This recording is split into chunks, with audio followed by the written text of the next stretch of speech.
Right. So this first lecture of the course will be about sequence alignment.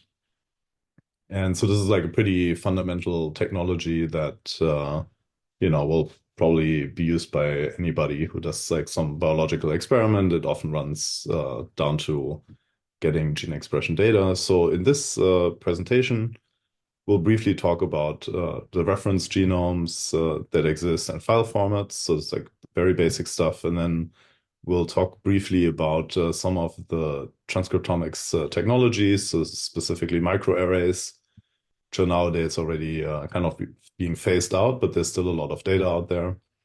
The L1000 data, which is a little bit more exotic, but the lab does a lot of research in this type of data. So we'll talk about this briefly, and then the main part of the presentation will be about RNA-seq alignment. So then once we cover the basics, we'll talk about the alignment algorithms. And then more specifically, we'll also mention single-cell RNA-seq and cell ranger. And there might be other algorithms that do similar stuff, but so this is kind of explaining the gist of how this works. And then in the end, we'll talk about ArchES4, which is this large database that we built in the lab that processes all publicly available RNA-seq data and then builds a unified database for people to reuse gene expression data.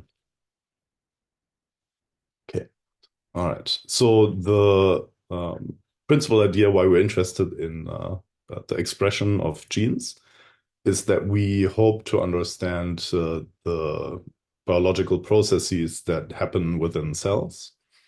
And so there is this thing called the central dogma of molecular biology, which basically describes that we can go from DNA to mRNA to proteins. And the proteins are really the important thing in the cell. Those are the things that actually do the chemical reactions. But as a surrogate, we can use the expression of the mRNA, which is the blueprint of the protein, to understand what happens in the cell. So in this cartoon image, we can imagine that some extracellular signal comes to a receptor, and then the receptor can, signal this down through transcription factors that then activate transcriptional responses. Then the DNA gets transcribed into mRNA. And then after some post-modification, so in this case, the mRNA has to mature. And so it has to do some splicing. So in splicing, so this is specific for eukaryotic cells. If you have a gene, which is a sequence in the DNA, it contains pieces called exons and introns. And it will cut out all the introns, and then it will assemble an mRNA with some of the exons. So some of the exons might be discarded. So like from a single gene, you can get a lot of different mRNAs. I think on average in a human cell, a gene encodes about 8 different transcripts. So, and then these transcripts will encode different proteins. So they will have different pieces of this gene and then have specific functions for that. So this is kind of what we try to understand when we look at mRNA. We really want to know what, the levels of protein are in a cell, and that gives us ideas of what happens in the cell. So all these technologies we talk about, they really came to fruition because of the Human Genome Project. And now we're already in 2024, so time flies. But up to 2003, there wasn't really any knowledge, no complete knowledge of how the human genome actually looks like. And so before people really went on to sequence the human genome, people actually had no clue how many genes exist, right? So this is something that we now take kind of for granted. So now if you ask somebody, they will tell obviously there is about 22,000 genes or 24,000 genes, and we just know this because we read the genome. But before people did this, if you asked somebody in the year, 98, I think a lot of people would have told you that there must be at least 100,000 genes. People really didn't know. So by being able to know the whole sequence of the human genome, a lot of these technologies that we discussed were actually enabled because they all are based on the sequence of a reference genome. Okay, so the methods to quantify gene expression, so these are just three. And so these are, to be more specific, whole genome quantification methods. So they're kind of like somewhat, so the L1000 is more limited, but they can observe a lot of genes at the same time. So this is the important thing. So with the Affymetrix microarrays, as I said, they're more like a legacy technology, but they were really at the forefront. So for example, I think so in 2000, so I started in this field in 2008, and I remember back then, so Affymetrix chips were around, but people were very skeptical about it. They didn't really believe that you could measure accurately what so many genes at once actually do. But then for a couple of years, this was really the dominant technology until RNA-seq displaced it. And then the L1000 technology is developed by the Broad, and it's supposed to be very cost efficient, and it only measures about 1,000 genes. And the ability of this platform is to do everything more or less through robots. So you can run large plates of like 384 wells. So you can run 384 experiments in parallel at like a much lower cost than RNA-seq Affymetrix.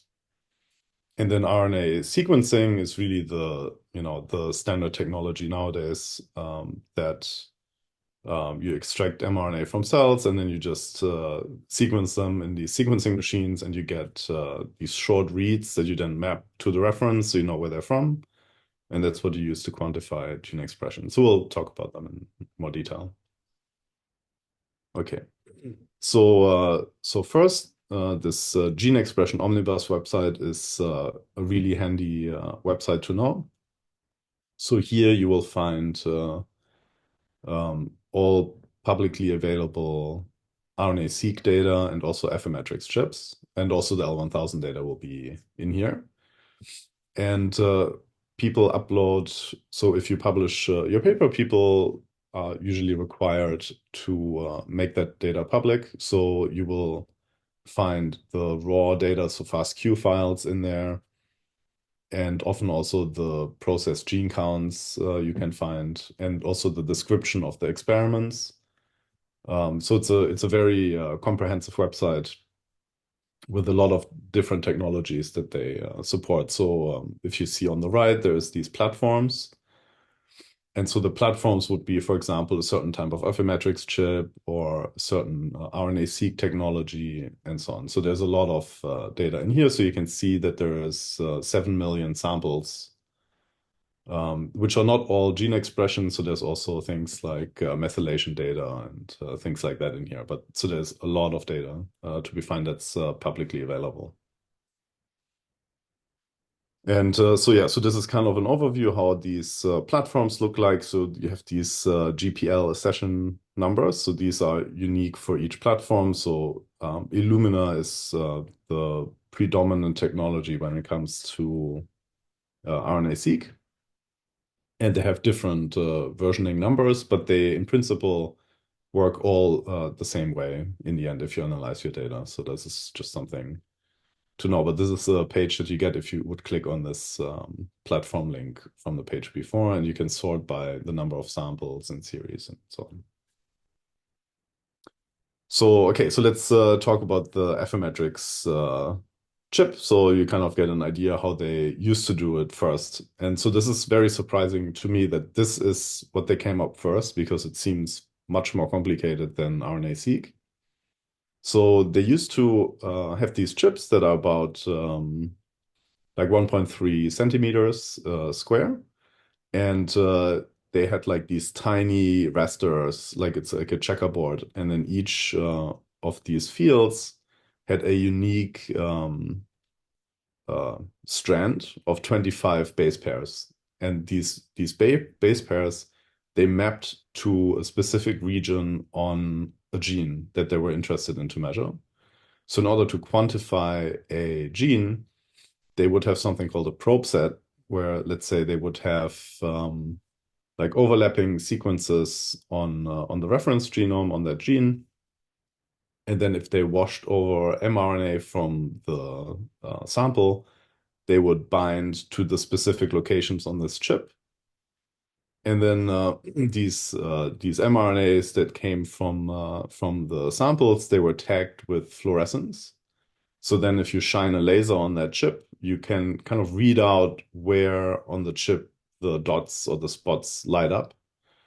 And then so this intensity of the light would be kind of the equivalent of how highly expressed a gene is, because you would catch more mRNA if there's a higher expression of the mRNA. So that was the idea.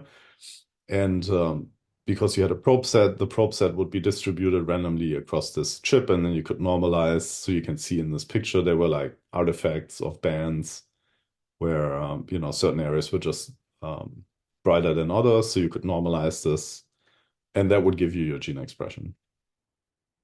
And so this wasn't completely like a whole genome way of detecting the genes, but you could measure about 16,000 genes, I think. And then, yeah, I think that's where they maxed out. I think they had like 16,000 genes that they could measure with the latest development of this technology.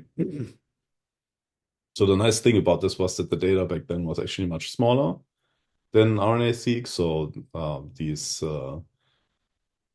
chip data sets, I think they were like cell files, they were called, and they were maybe 50 megabytes in size. And nowadays we deal with much bigger data. But so this is how it all started.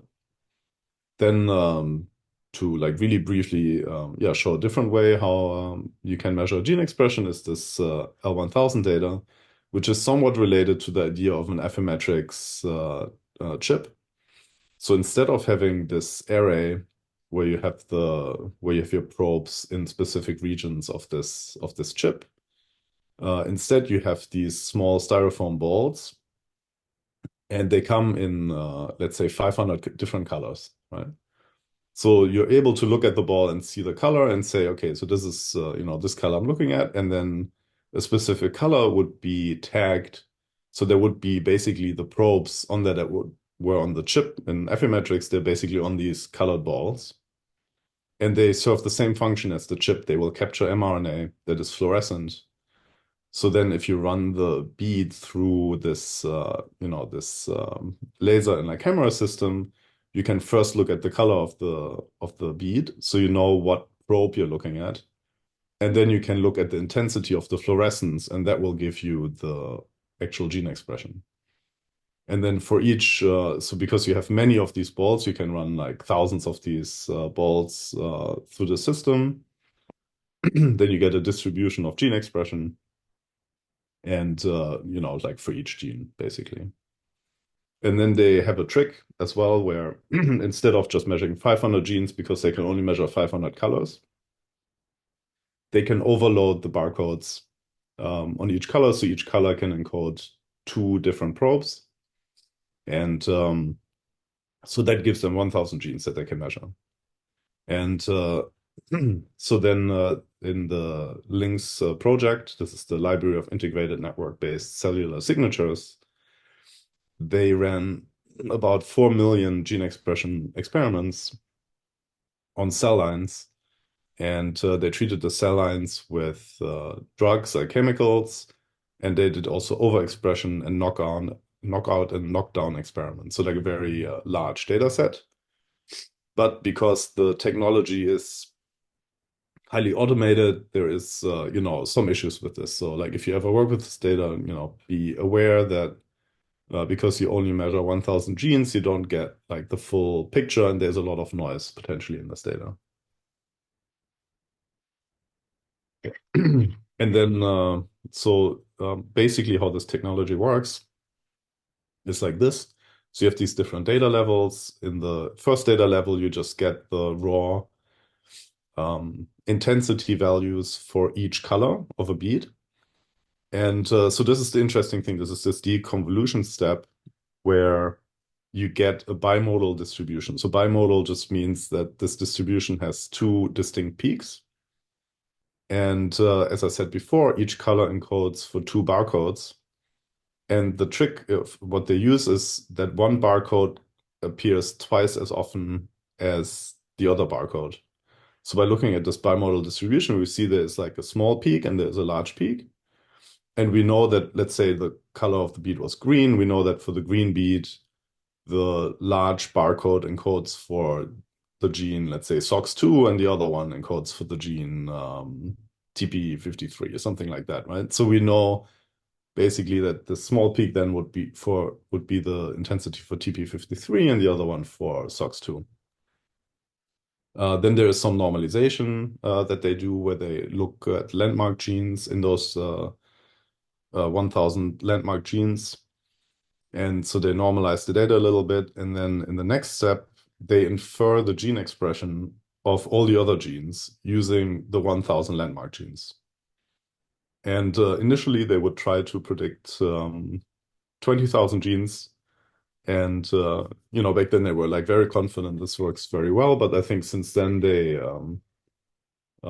took a step back and they only predict the expression of about 12,000 genes that they're more confident about, that they can predict them accurately. And then they do differential gene expression, and then they aggregate all the replicates into what's their gene expression signature. And so this signature is then the characteristic response of the cell line given a certain perturbation. And so there is hundreds of thousands of these, and there's a website called Clue.io.